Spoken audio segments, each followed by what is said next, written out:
Cześć, dzień dobry. Mówi Dorota Frajtak z Kreatywnie.com. Dziś mam dla Ciebie pudełko w stylu chippy look, czyli bardzo mocno postarzane, i przechodzę do kolorystyki związanej ze skandynawskimi flagami, czyli wybrałam granat, biel i czerwień.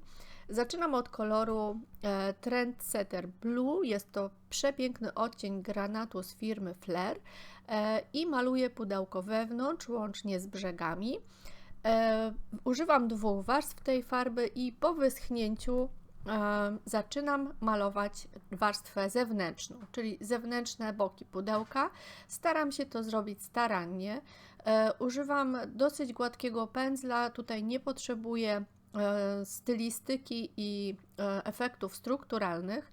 Maluję też dno pudełka i po pomalowaniu boków i dna, wnętrze nadal jest granatowe, oklejam pudełko serwetką w norweskie flagi. Taki kiedyś dostałam motyw i oklejam wszystkie zewnętrzne boki pudełka. Robię to za pomocą kleju do decoupage. Nakładam warstwę taką niezbyt mokrą, a lepiącą i za pomocą palców wtapiam serwetkę w klej.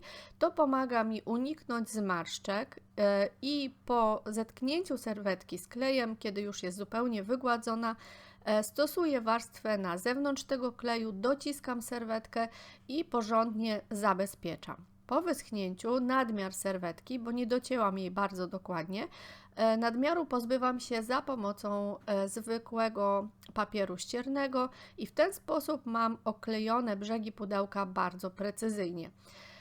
Ponieważ nie starczyło mi całej serwetki na boki, a nie chciałabym marnować nowej, po prostu użyłam tego, co mi pozostało do oklejenia boków.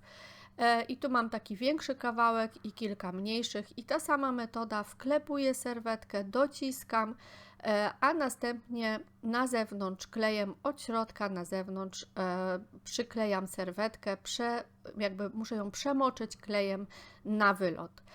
Po wyschnięciu całości nakładam jeszcze jedną zabezpieczającą warstwę kleju, dlatego że ja tą serwetkę będę za chwilę zamalowywać. Zanim to się stanie, używam bezbarwnego wosku, który zabezpieczy mi pudełko wewnątrz, ale też w różnych takich przypadkowych miejscach nakładam trochę tego wosku na boki i na górną część pudełka. I od razu powiem, że warto byłoby, gdyby ta serwetka miała troszkę bardziej zwarty wzór, byłoby to ciekawsze, no ale jest jaka jest.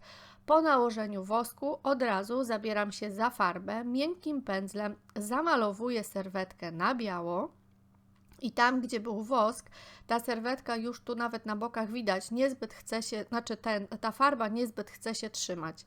I o to mi chodziło, dlatego że chippy look to jest taka złażąca płatami farba pod wpływem różnych procesów postarzających. Zaczynam pocierać brzegi serwetki i ona mi zacznie złazić w takich większych ilościach tam, gdzie był wosk. Ponieważ ten efekt nie był dla mnie zbyt wyraźny, to jeszcze sięgnęłam jeszcze raz po wosk, żeby rozmiękczyć białą farbę. Docieram jeszcze te miejsca, w których chciałabym, żeby ten haft był bardziej widoczny i być może flagi.